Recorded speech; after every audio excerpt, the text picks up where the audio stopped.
So normally in Excel, if I typed a line for a heading,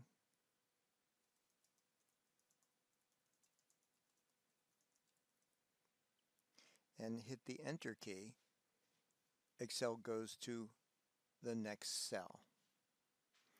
I don't want that. I want a second line in the same thing. So this time what I'm going to do is I'm going to delete that and go back and say, this is the first line.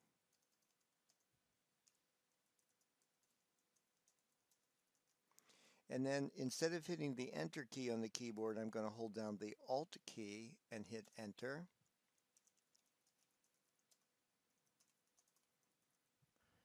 So now I have two lines in one cell. When I hit the Enter, though, you see what happens to the formatting. It gets it all down and isn't really readable. So now I'm going to take and going to go up here between the A and the B column, and I'm going to widen the A column until it fits and is the way I want it. There's the way I want it. But now we have all this space.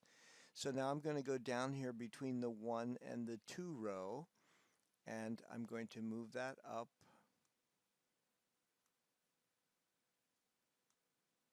And now I have my heading on 2 lines. Very easy.